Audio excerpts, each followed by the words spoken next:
For seamless admission and visa processing to study, work, and live abroad, call Jestone Education on 080-94-194-444 or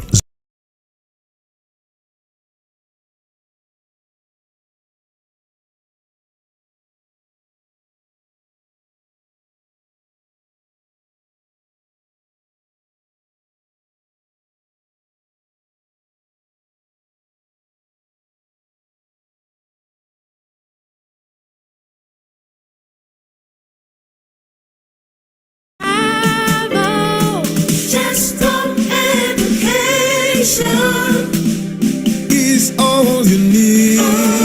You can study, you can live, you can walk abroad.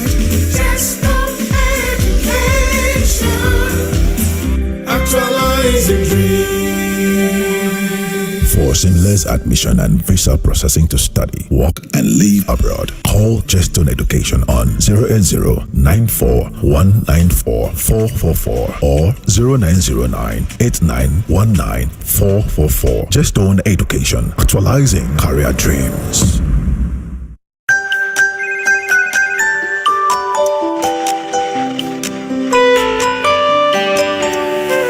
If you wanna study abroad, if you need a visa to travel, Jestone Education is all you need. You can study, you can live, you can walk abroad. Jestone Education, Actualize For seamless Education on 080-94-194-444 or 0909-8919-444. Jestone Education, actualizing career dreams.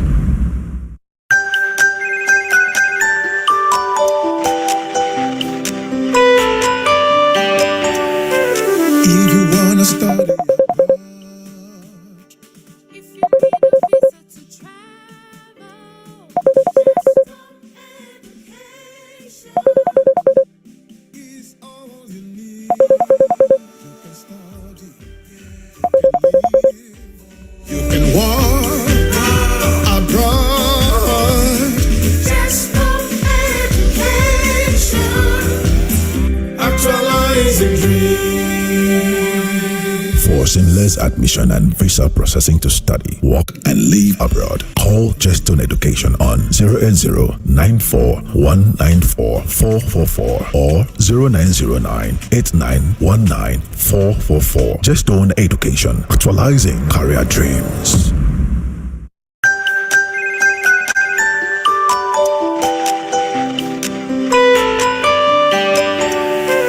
If you wanna study abroad, if you need a visa to travel, Jestone Education is all you need. You can study, you can live, you can walk abroad. Jestone Education, Actualizing dreams. For seamless admission and visa processing to study, work, and live abroad, call Jestone Education on 080-94-194-444 or 0909-8919-444. Jestone Education, actualizing career dreams.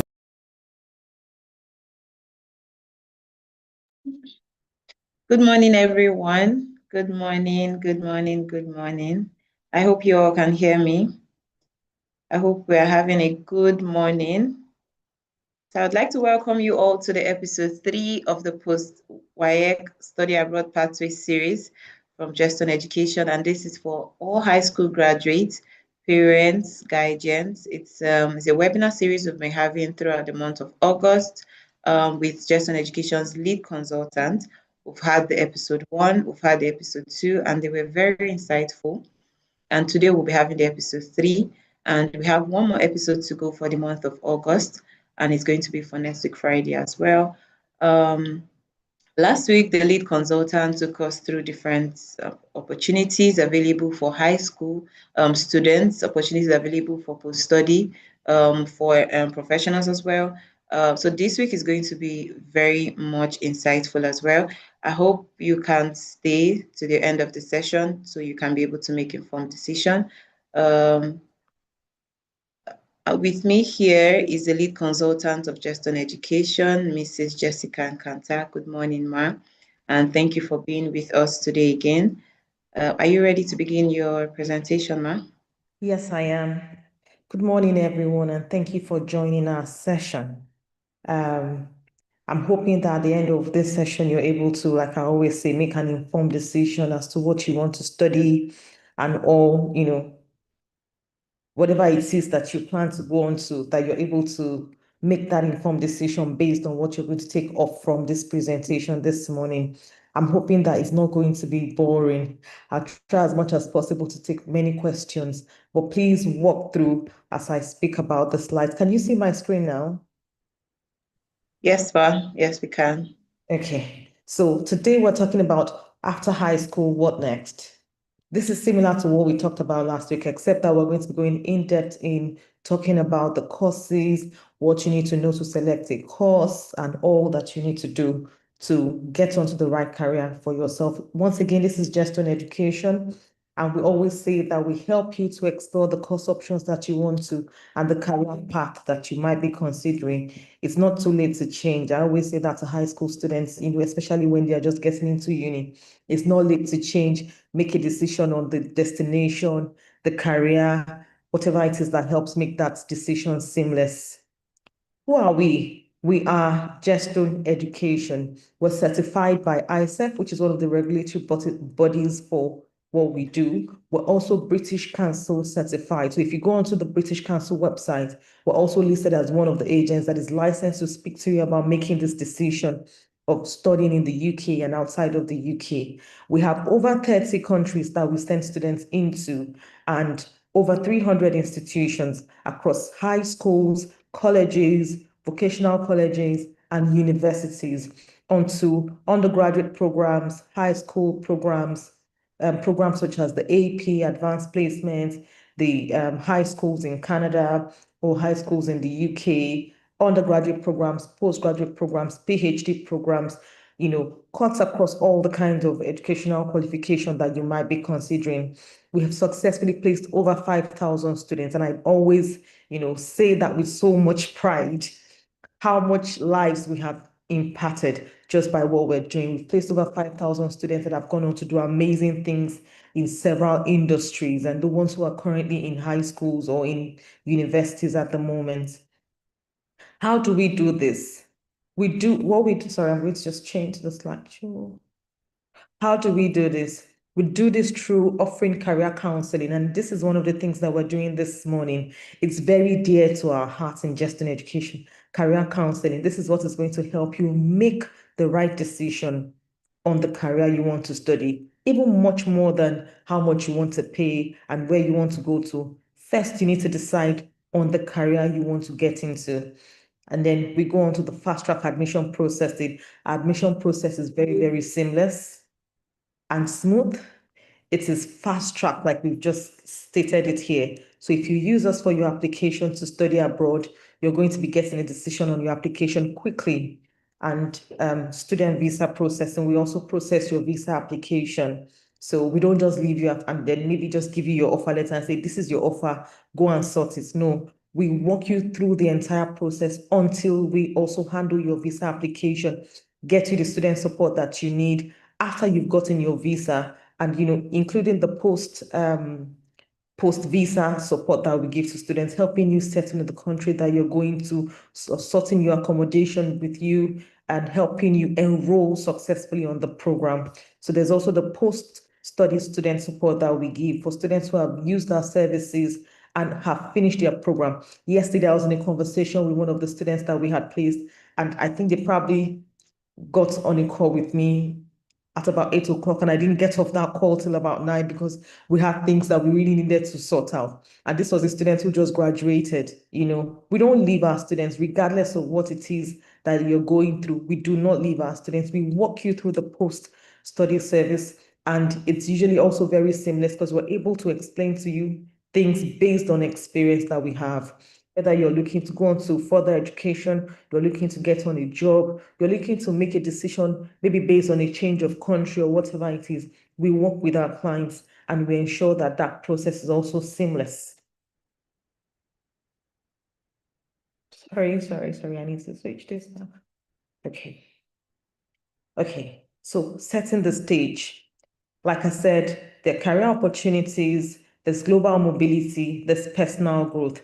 One of the things that I'm going to say to everyone listening, if you're listening on behalf of your child or you are the actual applicant and you're here listening, one thing you need to consider is that after high school is the start of another defining moment for you. It's not the end of one journey and you're saying, I'm done, I think about what to do next. No, it's something you need to start thinking about now because adulthood is a real deal and it starts from the decisions that you make at high school or even when you finish high school. Like I said earlier, it's not too late to make that decision or even a change in career. I've had students who say to me, I've always wanted to become a doctor. I don't know what to do. I don't know how to change it. But your chemistry is screaming E's and F, or your biology is not looking good. That's a decision you have to make. Change the career. You don't have to be stuck in that career just because I've always said I'm going to be a doctor. Everybody knows I want to study medicine. Your plan or your desire has to match your ability, what it is that you're able to do. If it doesn't match, it is not realistic. It has to match it. And in choosing a course as well, you have to also know that whatever course it is that you're choosing must have a global demand. What do we mean by a global demand? If you study the course in Nigeria, for instance, are you able to apply that course should you decide to go and work in maybe India or to go and work in Ireland or to go and work in Spain? Are you able to apply that course? Is it useful in that country?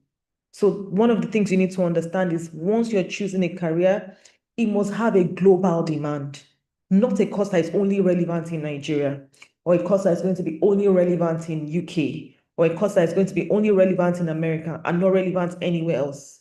It should be relevant across board. Something else to take a look at when you're choosing a career is your passion, your natural strength when choosing the course. What comes naturally to you? There are some students who are naturally good in calculation, they are good in mathematics, they are good in IT. You can consider things around computing, things around civil engineering, things around just engineering because you have very good mathematical strength. If you're somebody who has empathy, consider things around the healthcare. There's nursing, there's psychology, there is social work. There's so many things you can do. So consider your natural strengths and passion whilst choosing a course. Something else you need to consider is flexibility of that course. How easy is it to apply the course that you have chosen across all industries? I'll give you an example. If you study IT, you can work in the healthcare sector because it's relevant. You can work in the business sector, it's going to be relevant. You can work in the engineering sector, it's going to be relevant. So those are the three things you need to look at when choosing a course. The global demand for that course, your personal strength and your personal ability. What comes natural to you? Don't say, I think I want to study computing or I really want to do engineering. That's the passion that I have. But your ability is not matching your passion. And then lastly, how flexible is what you are looking to study? In all sectors, can you apply it anywhere, in every sector? Is your course going to be applicable in the agricultural sector? Is it going to be applicable in the health sector? Can it be applicable in any sector that you find yourself? Just in case one sector, is dwindling in recruitment or they are not able to accept people into that sector, or it looks like there's a massive change in the sector. Can you still apply what you have studied or what you're going to study? So I think that's one thing you need to think about when choosing a course. Now, setting the stage, we've talked about your career opportunities. It has to be global mobility, your personal growth. That's all I've just explained in what I said. Now, there's also the world's fastest growing jobs. I'm going to leave this here for people to look at. And this is between 2025 and 2030, the world's fastest growing jobs. There are so many jobs that are, based on research, is going to be very relevant and going to be in high demand. When you are looking to go on to a career as a high school graduate or somebody who is in high school and looking to go on to uni after high school, you have to be considering jobs or careers, not jobs, well, careers or degree courses, because this is where we are, degree courses that are going to be relevant, that will have growing jobs. Whether you want to work for yourself or you want to work for a company, it has to be relevant. It has to be in high demand. In fact, some countries have skill shortage list. They will put it up, the skills that are in shortage and that they need people to come onto. These are things that you need to look at when choosing a career. Don't just say, I love the course, I like it. Yes, you like it, but is it relevant? Is it going to be relevant? Is it going to be useful in years to come? Or, is it one of those courses that will not be in demand? Nobody's going to need it. You're going to have to upskill or going to have to change your career just to be able to get a job. And looking at the screen today, you can see, the ones that are listed here are looking like courses that are going to be in high demand. They are fastest growing, big data, fintech, UI, UX. The good thing with just leaving high school is that there are so many of these courses you can still fit into. There are some courses that whether you are from the commercial background or arts background, you can still fit into IT. There are so many courses you can still fit into. So you don't necessarily have to have done sciences where you've done biology, chemistry, physics, TD to be able to fit into IT. No, there are so many other places you can fit into from your business background or your arts background. So I've left this a bit and I'm hoping that people have looked through.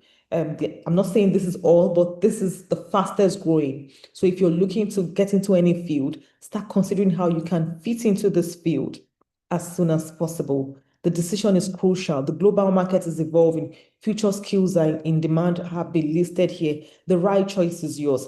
Now, there's this two-syllable word I usually say, to students. If it is to be, it is up to you. Nobody's going to make that decision for you. You still need to have 1, 2, 3, 4 hours of your own to put into making this research to decide what career should I go into. I've seen the fastest growing jobs. How do I fit in? What course would I take to be able to fit into this career? And once you're able to do that, we're also happy to walk you through that journey. Like I said, career counseling, just in education is very, very big on it. We're happy to sit students down, counsel them properly on what course to take based on your passion, based on what comes naturally to you, based on what your desires are, based on what you want to study or sometimes people come to us and say, I don't know what I want to study. I'm not sure, but I know that I'm good in this. And we're able to properly walk them through that journey. And we've never regretted any of those. And they also have never regretted having that conversation with us. So I'm hoping that you can take this out from this meeting today and speak to us about what course it is you want to study. Now, the future of work. We want you to explore the future of work courses, AI and data, cybersecurity and digital trust, supply chain and agri-tech, creative tech, policy governance for tech. There are so many courses that you can do to fit into any of these, but I'd like to touch on the agri-tech. There's a lot of students don't even know that there's a shortage in food across the globe. So imagine studying something around agri-tech. It is an amazing course, anything around that field, because it combines agriculture, technology, and innovation. Whether you want to go on to do something on your own, even without working for any company, or you want to work for top companies in agriculture, but this is an amazing course. And you can do that from any field, as long as you have mathematics, you don't even have to have done agricultural science to get into a course like this abroad. As long as you have mathematics, your English and basic sciences, or even any other course, you can still fit into the agri-tech course as a course. It combines agriculture, technology, and innovation. It transforms food production and farming for sustainability. That's what this course is about. We all hear people talk about cost of living crisis, or minimum wage, and how things are so expensive and you can't buy food. That's because there's shortage in food across the globe, not just in Nigeria. And you can go on to do agricultural science, technology and engineering. That's what this course is going to be combining: data and AI in agriculture, biotechnology and genetics, sustainable practices, business and policies. That it's a very, very huge industry, and anyone who wants to get into that can do so. So you don't necessarily have to just go into only the IT courses. This is a combination of all to get into the agri-tech space. It's a big space, and I'm hoping that people can also start considering that, because there's shortage of food everywhere. So students who are interested in STEM courses or agriculture can fit into that space. If you're passionate about sustainability, climate change, food security, and food security is a major issue right now, like I said earlier, in the globe. So you want to look at that kind of course. With the world's population projected to be about 10 billion by 2015, imagine that space. Everybody needs food. Everybody, whether you have education or you don't have education, food is a big deal and everybody needs to eat. So that's going to be a very big industry going forward. And so you might want to look at it. That's bonus point for everybody.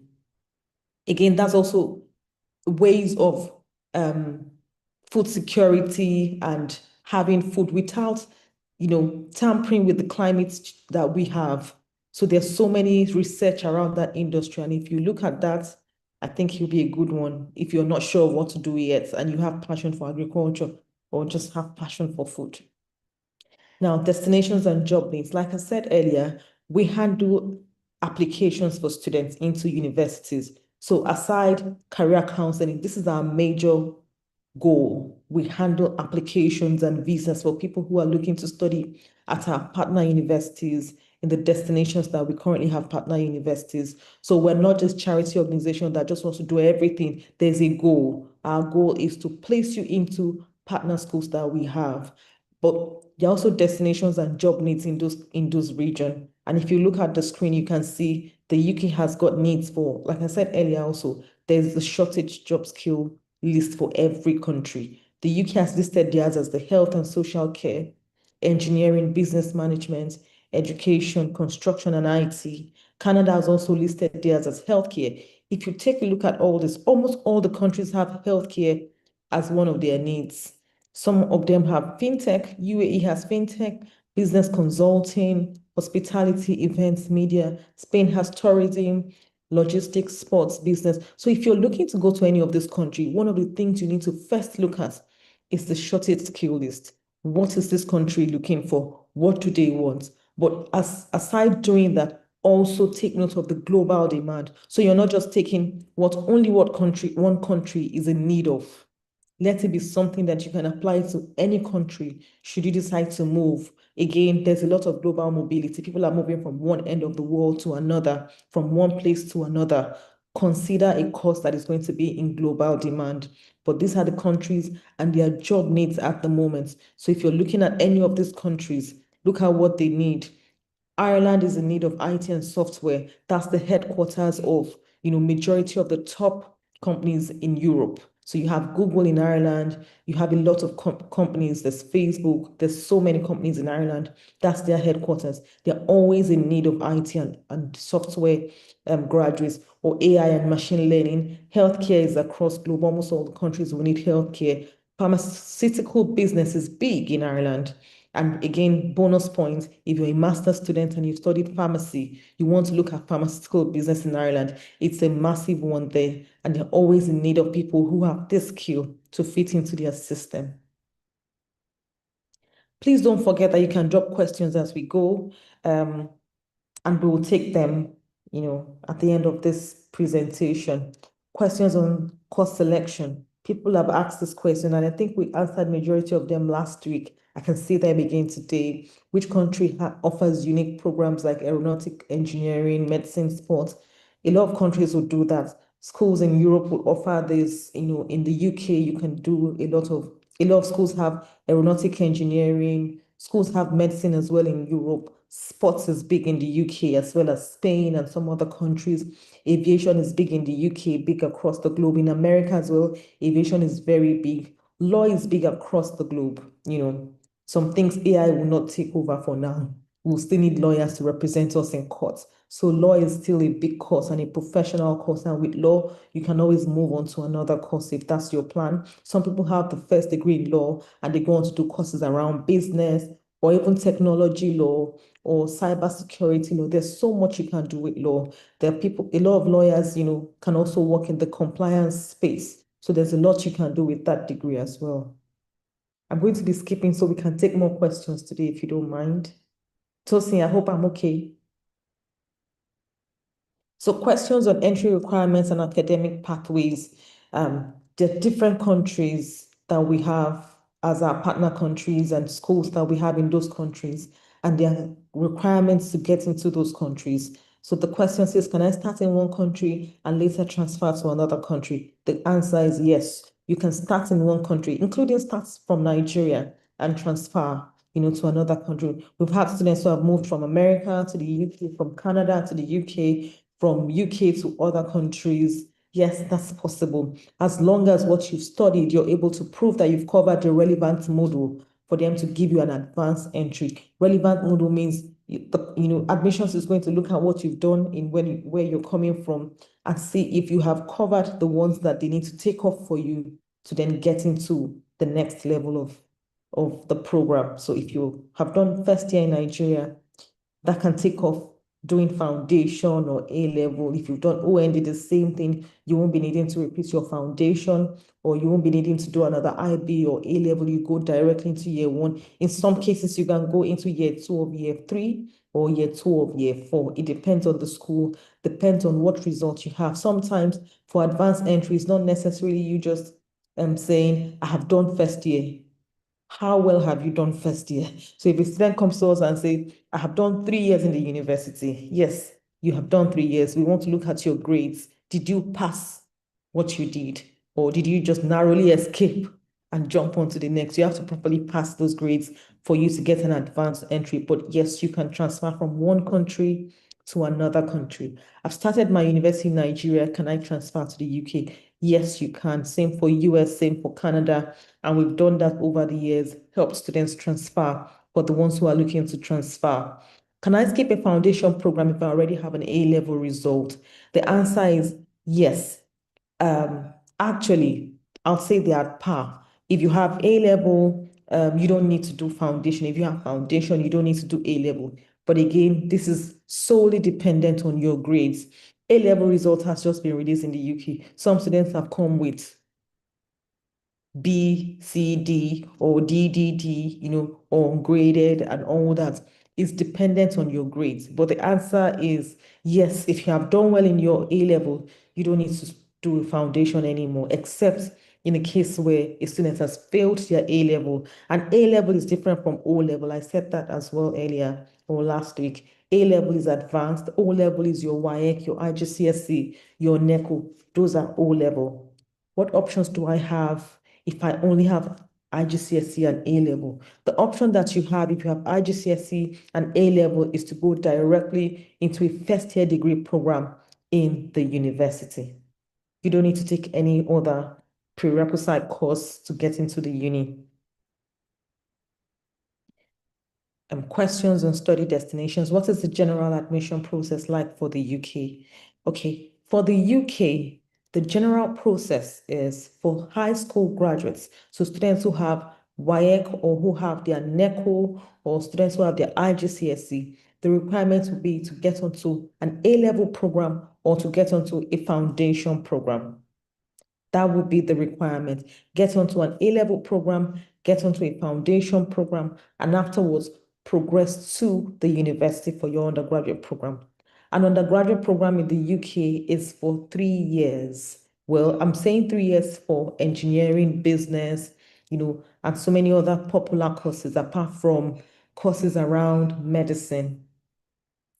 If you have a university in mind that you want to go into, some of the universities have their own foundation program. So you're just getting into year one of a 4-year program.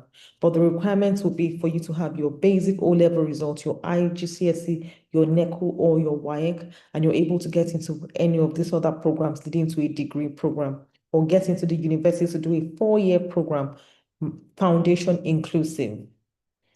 The USA would require, like I said last week, just your O-level result, your WAEC result, or your NECO result will be fine.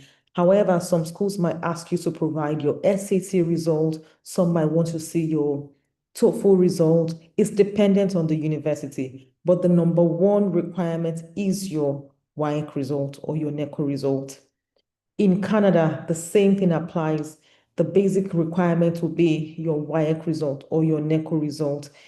Some schools might then ask you to provide maybe your IELTS, but that's not a very common requirement. Majority of the schools will accept your WAEC result. Now, depending on the course you want to go in for, so if you want to go in for a course like nursing, there might be a requirement for CASPA or some other qualification, but the basic requirement to get into an undergraduate program is your NECO and your WAEC result, or your WAEC result. It doesn't have to be both of them, one or the other.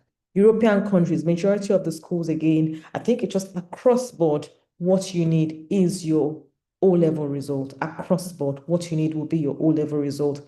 Now, depending on the country, some might ask you to provide an IELTS result or English test qualification result, which could be IELTS, Duolingo, PTE, TOEFL, depends on the country that you're going to. How does AP or IB affect admissions? That will be dependent on the country. Some countries don't even need AP at all. Your WAEC is just fine.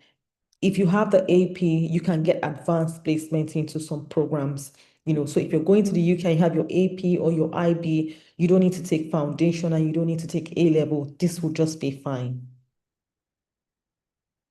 Why gesture? I don't think anybody should be asking that now, but I'm just going to stress on it again. We are the best in what we do. That's for free.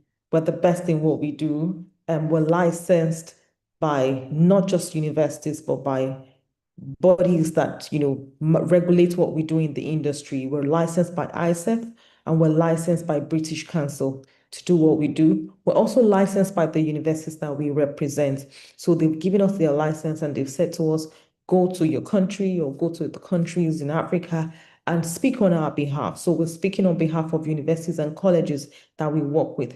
Again, we have affordable study destinations where students are looking to go to cheaper destinations over the other ones that we have. We have various destinations that cuts across countries in Europe, in America, in Canada, in Australia, in Asia. So we have various schools and countries for you to choose from, and most of them would be affordable depending on your budget. We also support applications from start to finish until you get to your final destination. We don't leave you halfway. In fact, for some students, we follow them, we follow the progress all through till they finish the program and also are able to get a job. For some students, we put them in touch with other students that are in that destination to help them settle properly. But also one thing you need to notice, all the universities that we work with also offer massive support to our students. Massive support to the students. They put everything in place for students to be able to settle in properly. But we also make sure that we give additional support to our students. So that's like, just giving you additional support from what the university is giving to all their students. There's also a 99% admission success rate. So you're sure to get an admission from us as long as your grades are good. And even when grades are not good, we've had instances where we've placed students with 5Ds. It's not just because the student wasn't ready to study, but I hope we know that some students have learning disabilities and they still have to go to school regardless. So we're able to properly manage students and get them admission letters regardless of what it is that their result is. It might not be what they want, but we're able to properly advise on what they can do based on their ability. We also have 99% study visa success rate. Our visas are, approved by countries that we apply to on behalf of our students. We have post-study career support as well. We support you after your studies and we don't leave you halfway. We have a Jeston community. So we have an active Jeston community where we're in touch with majority of the students that we've placed to know what they're doing, where they are, where they need support. This was one of the pictures of our trip to Canada, and we had to meet some of our students that were studying at a particular university, and we had lunch with them just to hear their story, know what they're doing, if they need support, if there's anything that is bothering them and they need us to speak to the university or raise those issues with the university. We're able to do that on their behalf. So this is one of the things that we do. And, it has greatly, helped the clients that we've placed into our partner schools, and we don't just leave them. There's a community for them to lean back to. There are other Nigerian students that also, they can draw strength from and speak to and get information from if they need any of those. Post-study career support. This is one of our students. We've talked about her over and over. She is in the British Army and she's doing amazingly well. She was one of our students, went through us for the first degree, second degree, and she's currently practicing in the legal department in the British Army. She studied law. So like I said earlier, with law, you can do a lot of things. A lot of things. Again, your course should cut across all the industries. There is a legal department in the British Army. There's a legal department in hospitals. There's a legal department in several companies, IT firms. Almost every business will have a legal department. So, consider a course that you can apply to every industry when you're studying. In conclusion, our goals can only be reached through a vehicle of a plan in which we must fervently believe and upon which we must vigorously act. There is no other route to success. There's no other route to success. A lot of times I hear students say to me, I don't want anything that will stress me. I just want an easy course. Unfortunately, there's nothing like that. Work must be put in for whatever degree it is that you want to study. Work must be put in. You must be willing to work. You must be ready to put in the work, and nobody's going to do that for anybody. You have to be the one to do it for yourself and make that decision to be successful at what you do. Thank you. If there are any questions, I'm happy to take them. So right now, I'm going to pass this back to Tosin, who will take the questions. Thank you. Thank you very much, Ma. Thank you for that very insightful session. And I'm very sure everyone must have gotten one or two to make their decisions going forward. So like I said, if you have any questions, you can raise up your hand and we'll ask them. If you also want to drop them in the chat box, please feel free to drop them. We're going to be treating all of the questions immediately. I saw a hand right now. Zoom user. If you still want to speak, please raise up your hands and we'll let you speak.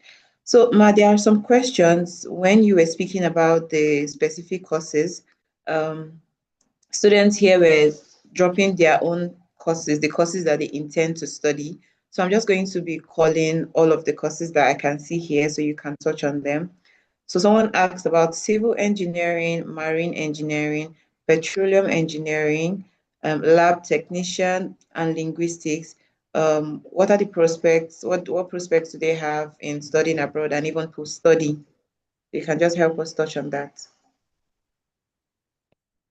Okay, so for civil engineering, that's an amazing course. I don't think that's going to go out of place anytime soon because there's construction everywhere.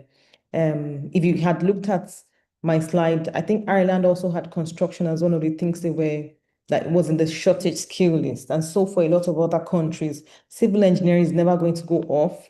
I don't know about marine engineering, unfortunately, but I do know that there are lots of things. Sorry, give me a sec. I do know that there are a lot of engineering that will not go out of place or, will not get into the list of courses that will be obsolete.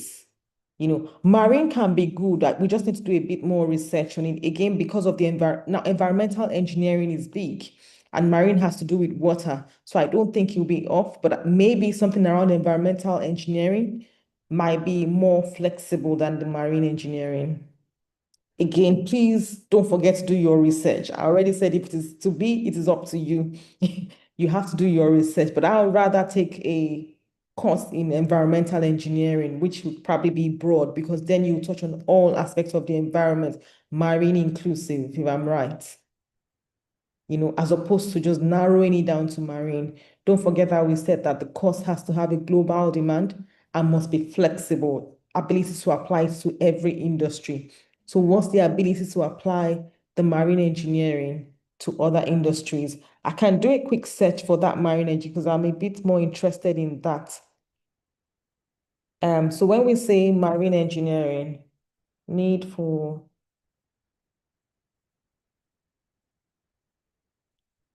okay, I think we can get onto other ones. If I get that information, I will come back to it. Okay, Ma. So we also have a course-specific question for computer science and nursing as well.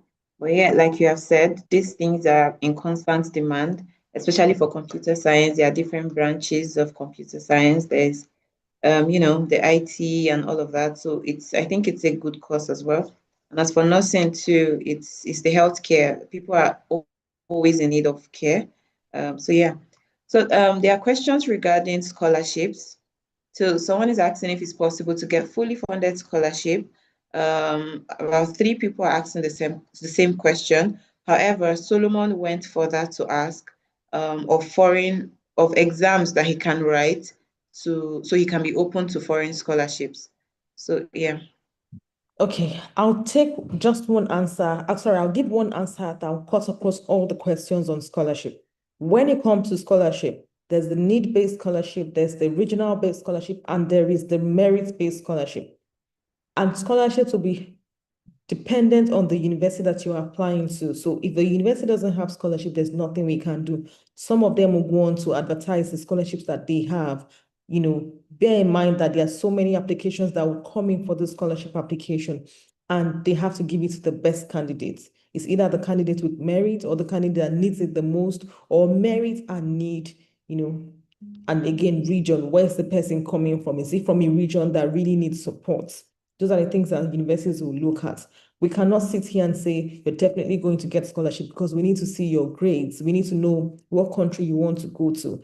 If a school gives you a full scholarship, some might still ask you to, take care of your cost of living, which is your accommodation, your feeding, your transportation, and some might be willing to give you everything off. It's dependent on what you have. In most cases, those scholarships can be for majority of those scholarships, not those, majority of those scholarships would be for postgrad students who have done things, but for undergrad students, that's also a possibility. If the school is offering that, we're happy to help you with it. One of the things I forgot to mention, or I need to mention rather, I didn't forget, it wasn't in my part of what I was going to do today, but one of the things I need to mention is as an undergraduate applicant or undergraduate prospective applicant, one of the things you need to know is it is not very easy to get a scholarship. You need to stand out to be able to do that. And in standing out, your grades will need to look good. Every other factor, a lot of countries will want to see that you volunteer. So if you are in school and you are looking to go to study abroad, you need to also start considering volunteering, internships. So your 1 week, 2 weeks holiday when you're in school, what did you do with it? Did you volunteer? Did you intern? Did you get any work experience? Those are the things they want to see. Your ability to also give back to the society is one of the things they want to see. So if you're able to properly state these things in your statement to them, then your chances are high. But if a school is not giving scholarship, sometimes there might be nothing they can do about it. Our job is to help you, point you into the right direction for where these scholarships are available. But we can't do much if your grades are not looking good. One thing we know is we will definitely get some sort of scholarship or discount for students. But to the degree to which we get them, is it going to be full? Is it going to be 70, 20, 40%? We can't tell. In some cases, a school can be 50,000 USD and we get you 50% off. You still need to pay 25. So the best thing or the best response to scholarship is we want to know your budget to be able to properly help you. What is your budget? So if a school is 5,000 and they're able to give you 50% off, it might then come down to 25. But if you're looking at a school that is 60,000 USD and you want them to give you everything in full and they don't have that in place, there's nothing anybody can do or if we get you 50% off, you still have something to pay. So working with us and disclosing your budget with us would help us properly advise you on where to get what you're looking for. I hope that answers the question. Yes, it definitely does. So moving forward, I have a question here. She said she wrote WAEC in 2020. Is it still possible for her to apply for an undergraduate program now? Yes, she has a 5-year gap so far, but yes, she can. There'll still be places that would accept her for an undergraduate program. Yes. Thank Some you. of them might want an explanation as to why she's just coming back to school. It's called an accounting of time. What have you been doing since you finished your first degree, your WAEC result or your high school program? What have you been doing? Have you worked? Do you have work experience? Have you been in school before? Did you drop out? Some schools might want to know, but yes, you can. Thank you, ma'am. Are the SAT results really important when looking for foreign admissions? SAT is a requirement for the US, except you have schooled, and some schools in the US, not all schools, except you have schooled in an American curriculum university. So if you went to a school where you do AP and all, yes, that can be a requirement because you've gone through the American schooling curriculum. But if you have not, SAT would only be a requirement for some schools in America. Okay, thank you very much. The foundation, how many years before entering the UK school? 1 year. The foundation is called an International Foundation Year. It's a 1-year program. Okay, and what channels can you follow to apply to those universities with your O-level results? Say that again. What channels? So basically, we just need to highlight that we can make the applications for you, Solomon. We are the channel that you get to these universities. Okay, so there's a question here. What's his A-level? And somebody replied saying it's WAEC results. So please, Ma, can you? A-level is not WAEC result. WAEC result is your O level, ordinary level. The A-level is an advanced level. So it's 2 years higher than the WAEC result. It is not your WAEC result. A-level is not like WAEC. It is higher than WAEC. Okay, so Abiola, I hope you understand now. It's not the same, because someone also asked if how he can get the A-level results. How? We have partner schools that offer the A-level program. It's a 2-year program. Some schools have the accelerated one that's about 18 years, but the actual A-level program is for 2 years. Some can give you accelerated where they crash it into 18 months for you. I hope that answers it. Yes, it does. Someone said he is interested in studying in Denmark. What course can we advise going there? He's an art student.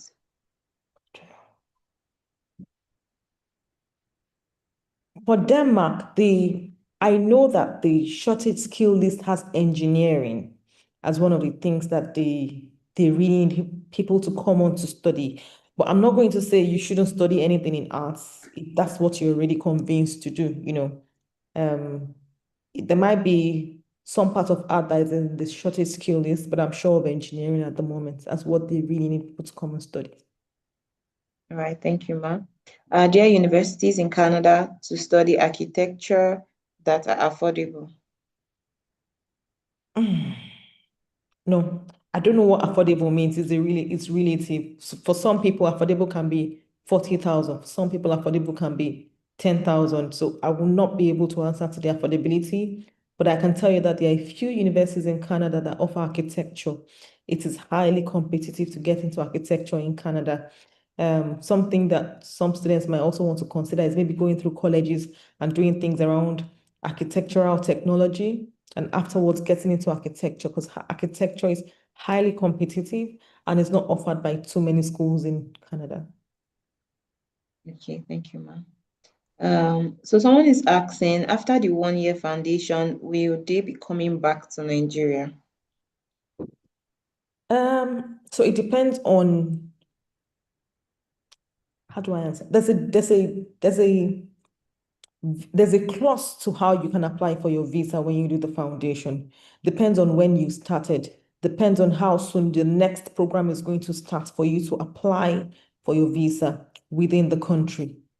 Does it make sense? So I'll give you an example. If you've studied in the UK and you've done your foundation program, to get into the next year, there are two ways. You can either come back to your home country and reapply for the visa, or you apply for the visa in the UK. But there's a clause to it.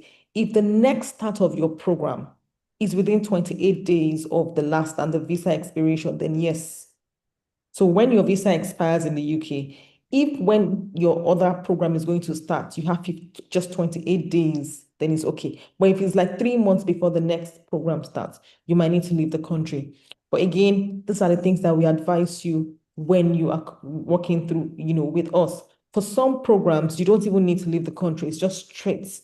You will get your foundation year 1, year 2, year 3 straight up in one single class, and you will not need to come back. So it depends on the school, depends on the kind of visa that you're holding. Is it a tier 3 visa or a tier 4 visa? We always advise you based on that and tell you, if you say, I don't want to come back, I just want to go continue. We have schools that we can get you into that you just continue from the foundation without having to redo your visa or leave the country. That's great. Okay, so someone said, oh, I want to study and pursue my football career. Is it, and it should be affordable, of course, because his dad is willing to support him.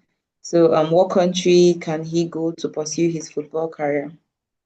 I think first we need to know what level of education that he has, and we need to know what the budget is. Because if you sell a property and it's 5 million, we might still not be able to get you into a school, if you know what I mean. So, but we have programs that you can do your football and academics together. We might need to have a one-on-one conversation with you as opposed to giving you a general response to this, because we don't know what your qualification is. We don't know what the budget is, but we do have schools where you can do your football and your academic together. Okay, so someone is asking, the person that asked about the Denmark is also following up with a question with, is A-level compulsory to study in Denmark? No, it's not compulsory to study in Denmark. Well, again, I'm speaking for the schools that we represent. Don't forget that I said that earlier. We're only going to be speaking for the schools that we represent, not for all the universities. So if you find a school that is insisting on A-level, that's their requirement. But the schools that we represent, it's a no.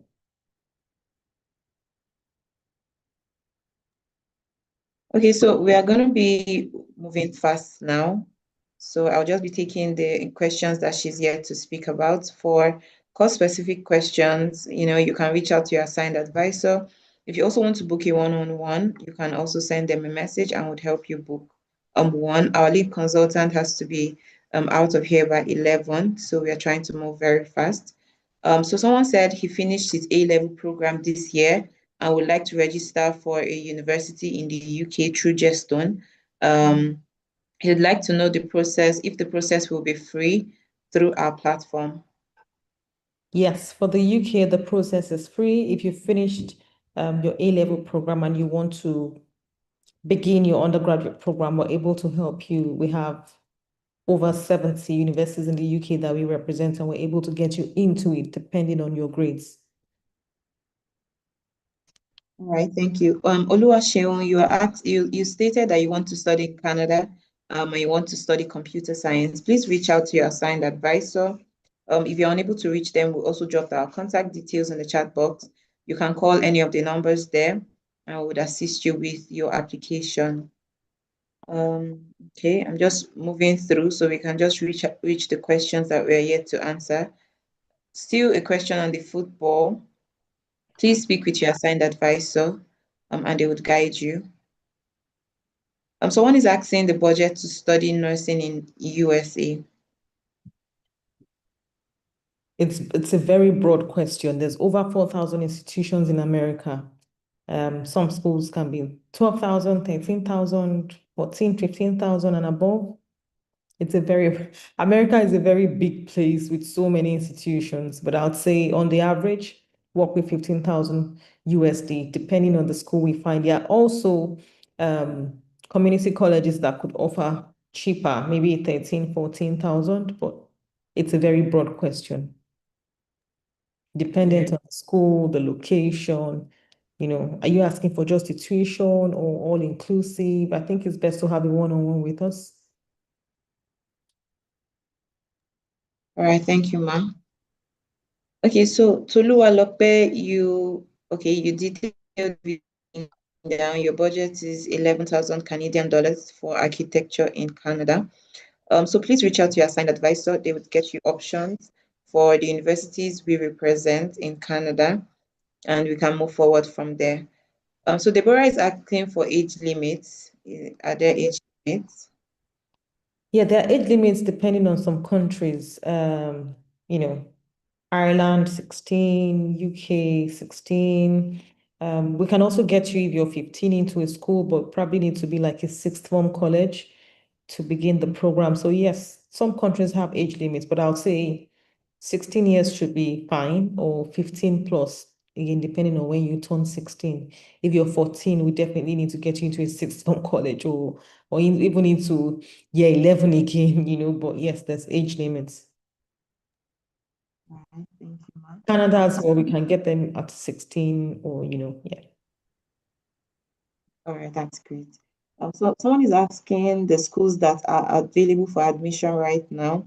So I think that will depend on the intake you are looking to go for. Ma, do you want to speak on that? The schools that are available right now, for high school leavers, there's so many schools that we can still get you in. Again, we have some schools for November, we have some for October, and we have some for January, just in case you don't have all that is needed to get in now. But there are schools that are available now. All right, thank you, ma'am. So Bewaji said he just got his Cambridge IGCSE results. He's asking if he's going to speed up the process into getting into his school, and he's going to be 16 in October. Okay, for Hillary, yes, we can get him into a school in October based on his age and his grades. Yes, we can speed up the process. The IGCSE result will not speed up the process. We will speed up the process to get you into school if that's your plan, depending on the country that you're looking to go into. Again, I think for students who are maybe unable to get in for, oh, sorry, you're female, Bewaji. Okay, so if we're unable to get you into a school for September, because September is just in a few weeks, so in fact, a few days time, we're in September. But if everything is fine, we can still get you into a school for September, all things being equal. October is also a start date to consider. November is another start date to consider. And January is another start date to consider. So there's something for everybody, depending on, what is available or what you have at the moment. All right, thank you, Ma. Chukwuemeka, you are asking if the registration process is going to be online. Yes, everything can be done for you online. The confrontation is also going to be online. It's going to be a one-on-one session with you and the lead consultant. So please just reach out to your assigned advisor, and they are going to guide you moving forward. What's the cheapest tuition for medicine in the US? Medicine is not a first degree course in America, it's a second degree course. So I think first we need to be looking at what you want to do for your first degree. There are courses around biomedical sciences, biochemistry, biology, any course around the biomedical or the pre-medical course would work. You can't do medicine as a first degree course. We also have schools where you can do medicine as a first degree course, if that's what you're looking at. But in America and in Canada, medicine is not a first degree course. All right, thank you, ma'am. Please, what are the schools that can admit students without SAT, Duolingo, English test, and IELTS? There's a long list of that, and we do have them. All right. Thank you very much, Matt. So I can see some people asking for numbers. I will be dropping the contact details again on the chat box, so you can always reach out to us to begin your application. If you want to go for the September start, you need to start right now. Thank you very much, Ma. Thank you for your time. I'm very sure everybody enjoyed this session today because I also did. So we are going to be taking a break right now. So we are going to be showing you testimonials of our students that we have placed. We have placed over 5,000 students in different countries. Like she mentioned, we have over 30 countries that we have partner schools in, USA, Canada, Ireland, Hungary, a lot of European countries as well. We also have Dubai, if that's where you're looking to go for. So we're going to be playing you testimonials of the students we've successfully placed, so you can hear directly from them. Thank you. Hello, my name is Amina, and I'm currently a student of Anglia Rescue University, the London campus. I'm studying MSc in Accounting and Financial Management. And during the course of my application, I used the service of Justin Education, and they were really, really helpful, right from helping me to choose my school, to my course of study, to try and to help me get my CAS, my visa application, everything. They were very detailed. They were very detailed in the formation, and all I had to do was just go through my details and make sure that they correspond. Especially during my CAS, getting my CAS. It was really a tough process because I was already reaching the deadline. They were, helping me to make sure that I get my CAS early. So I would like to recommend Jeston Education to you also. Thank you. Thanks to Jetstone Education, I reached Ireland safely and allowed to achieve my study dreams. Thanks to Jetstone Education. Hello everybody, so I don't want to take out this time to thank Jetstone Education for helping me actualize this dream right from when I was looking for admission in a school in Canada till the visa application and visa processing. They were amazing. Like, I'm telling you guys, like, it was a very nice experience with them. They put me through every single detail and made sure that I was following. I was made to understand everything that I was going through. So right now I'm in Canada, and I want to thank them for helping me actualize this dream and helping me achieve this feat. I want to say a very big thank you to Jeston family and Jeston Education. Thank you guys. I want to say thank you to Jeston for allowing me, for giving me this opportunity to school in the university of my dreams. Jeston, thank you very much. Hi guys, I want to use this opportunity to say thank you to Jeston Education for helping me through my visa process, from helping me to get admission till my visa is out. Thank you so much. I really appreciate it.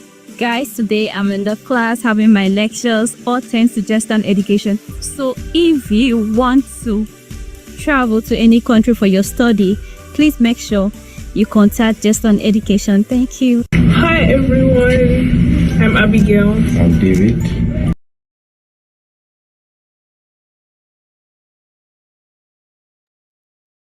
All right, thank you, Benaya. Ma, do you have a final remark to give to us before we end the webinar today? Okay, thank you everyone for joining this webinar today. I hope that you've taken something out of it and you're able to make that decision, most importantly, about working with us, and also a decision on choosing the right course. Do not forget that it has to be a course that has global demand, a course that will, matches your passion and your desire and your ability, and a course that is flexible to fit into any industry. Lastly, do not make an error of not using Jeston Education in making your application to the university that you would like to, study, or even speaking to us about career counseling. We're happy to have that chat with you and help you in making that decision. But thankful that you have joined this session today, and we hope that you're able to make the right decision to go to a good university and to do well at your studies and come out with flying colors. We're usually very happy when we see students send us their testimonials about how well they've done, where they are working, or just even using our service. And we hope that you're the next to send us that video testimonial. So thank you very much for joining our session. Thank you for giving us 1 hour of your time this morning. We don't intend to exceed the 1 hour. Thank you very much. Thank you, Ma, and thank you, everyone. It's been a lovely session. It's been a very insightful session, and we will be having the finale section next week Friday. So do well to join. You can inform your parents, your guardians, so they can also be part of this session next week Friday. Thank you, everyone. Thank you so much. Like I said, if you want to book a one-on-one consultation, you can do that through your assigned advisor. So be on the lookout. After the webinar, they're going to be reaching out to you.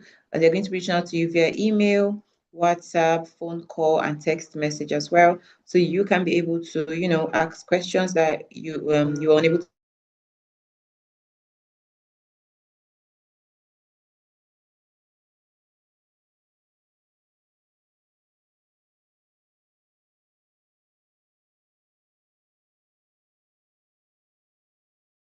You can reach out whenever you want. Thank you, everyone, and have a good day. Please make sure you contact Jeston Education. Thank you. Hi everyone, I'm Abigail. I'm David. I'm currently studying global development at Carleton University in Canada. Well, this wouldn't have been possible without the help of Jeston Education. Like, they help you with your visa, they help you from anything, like with your application, your registration for your classes. Like, the whole process is so smooth and fast. So we highly recommend that you use Jeston Education. They're the best. Yeah. Hey guys, come with me to school where I give you all a very important gist. I was supposed to leave Nigeria January 2024, but I had to change my plans because of the new UK restriction. This was mid-July. At this point, I was so devastated, but I didn't give up. I went on Telegram, I went on Instagram, and I discovered Jeston Education. Guys, Jeston Education gave me a new hope. Their processes was so sweet, so easy. I enjoyed working with them, guys. Yes. So guys, in the midst of all the frustration and confusion, I sent a message to Jeston Education and they actually gave me hope. Yeah, I sent a message by mid-July, yes, and by mid-August my visa was out. Yes, by mid-August my visa was out, and by September I was already in the United Kingdom. You can imagine how fast the process was. I mean, I sent a message to them by July, and by September I was already in the United Kingdom. That was like so fast, guys. So Jeston Education, they really know what they are doing, and I needed to give them this shout out because they are the best, like absolutely best. So this is my school, and it is a new adventure entirely, guys. Thank you to Jeston Education. You are amazing.